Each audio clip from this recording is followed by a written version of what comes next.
بسم الله الرحمن الرحيم الحمد لله رب العالمين وصلى الله على سيدنا محمد النبي الأمين وعلى آله وصحبه والتابعين وبعد أيها الملأ الكريم السلام عليكم ورحمة الله وبركاته.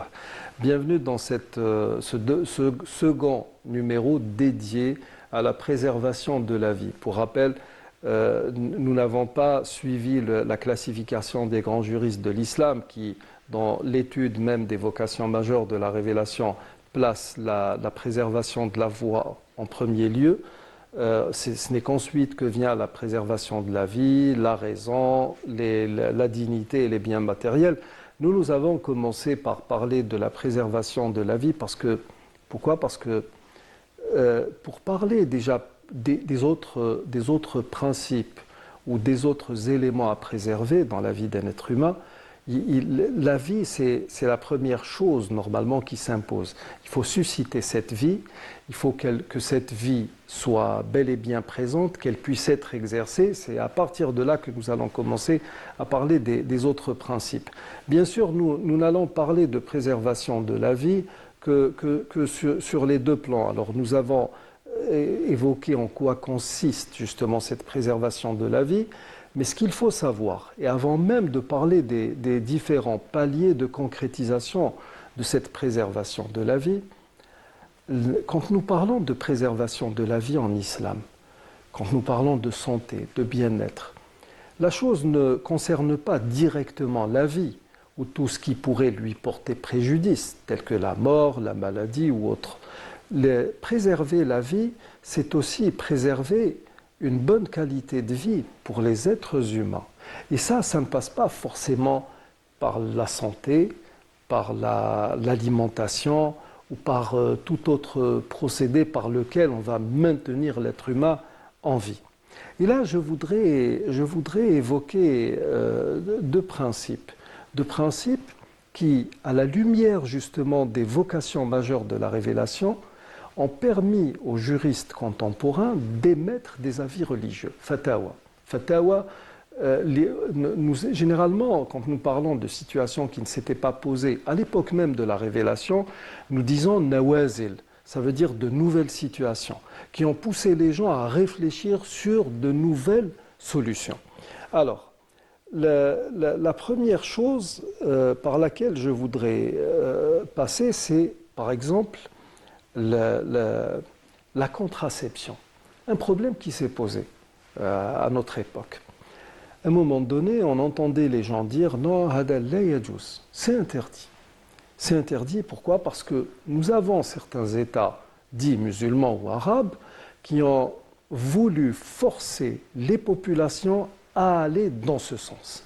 C'est-à-dire que, et là, on a suivi un peu, on a essayé de calquer un peu le système chinois.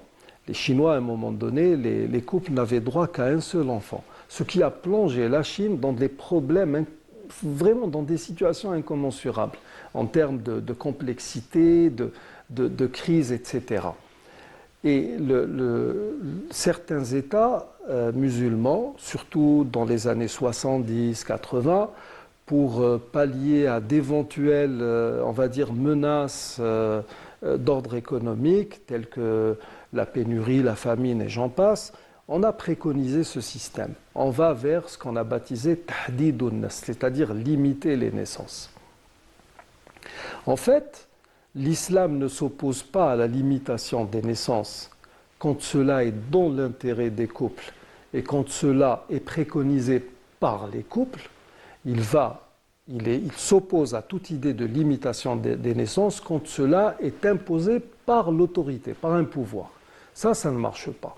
Pourquoi ? Parce que ça va à l'encontre des aspirations les plus naturelles, les plus élémentaires d'un être humain, à savoir avoir des enfants, donner de la vie, produire de la vie, si vous le voulez. Et quand nous étudions les textes fondateurs que nous avons à notre niveau, nous savons, comme le rapportent certains compagnons du prophète, l'un d'eux disait « Kunna na'zilu ala ahdi rasulillahi sallallahu alayhi wa sallam wal Qur'anu yanzil » Nous pratiquions le coït interrompu, qui est une forme de contraception, à l'époque même du prophète sallallahu alayhi wa sallam, alors que la révélation était en cours. Et nous savons très très bien que le Coran, à maintes reprises, était révélé en fonction de certaines situations que connaissaient les musulmans. Et c'est pour cela que nous avons des versets dans le Coran qui ont ce que nous appelons asbab ou nuzul, des causes de révélation. Je ne sais pas, il y a une multitude de versets dans ce sens, et qui indiquent aussi que Dieu était là pour signifier à la communauté musulmane que voilà, Dieu est parfaitement informé, au courant de ce que vous faites. Par exemple, au tout début du jeûne, les musulmans n'avaient pas le droit d'avoir de relations intimes entre conjoints durant toute la période de Ramadan. Ensuite, il y a eu un allègement. Comme il vous est permis la nuit du jeûne ou du Ramadan d'avoir des rapports avec vos conjointes, avec vos épouses. Et il dit Dieu sait qu'en douce, vous aviez des relations intimes. Rien ne peut échapper à Allah subhanahu wa ta'ala. Donc, ce compagnon a été un peu plus explicite quand il a dit كنا نعزل على عهد رسول الله صلى الله عليه وسلم والقرآن ينزل. Nous pratiquions le coït interrompu à l'époque du messager de Dieu alayhi salam, alors que le Coran était en cours de révélation. Ceci veut dire que si la chose avait été interdite, ou si la chose était à la base interdite, Dieu l'aurait mentionné dans son livre. Il nous aurait rappelé à l'ordre, comme il l'a fait dans d'autres situations. Donc, essayez de travailler au niveau même d'une société, sur un bien-être collectif, ou bien sur un problème de santé publique. Quand je dis un problème de santé publique, et là nous sommes dans la préservation de la vie, dans tous ces aspects.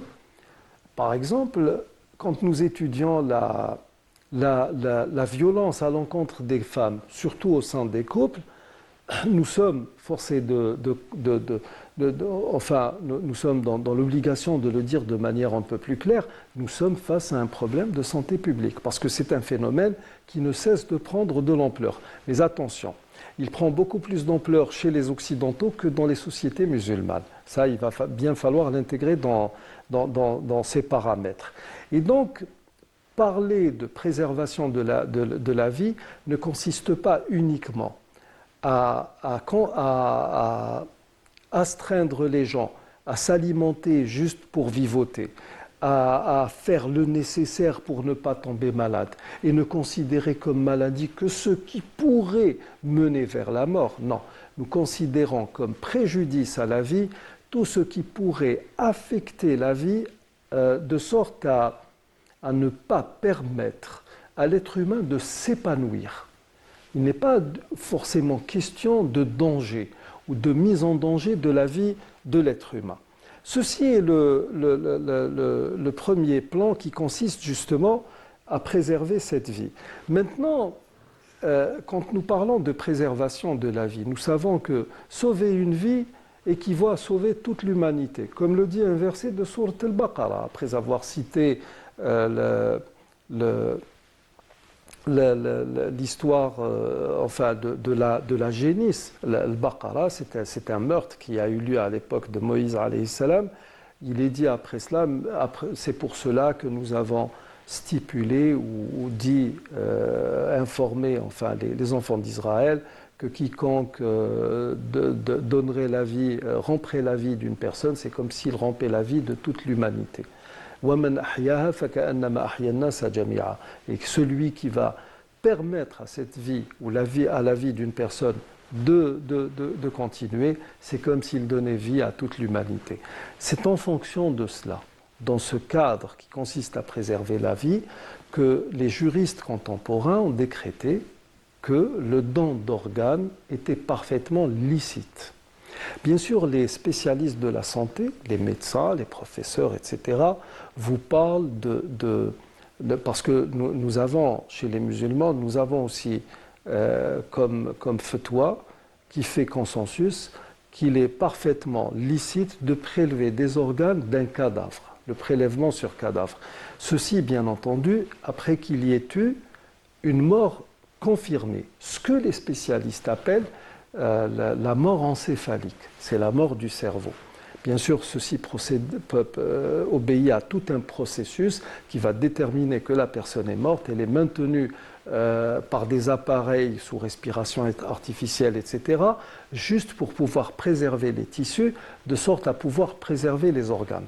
Donc, c'est en ayant à l'esprit toute cette logique, toute cette philosophie du droit qui vise coûte que coûte à maintenir les gens en vie, à préserver leur vie à tous les niveaux, dans tous les domaines, c'est sur la base de ce principe qu'il a été décrété par les juristes contemporains que nous avons parfaitement, ou que nous avions parfaitement le droit de faire des dents d'organes, de prélever des organes.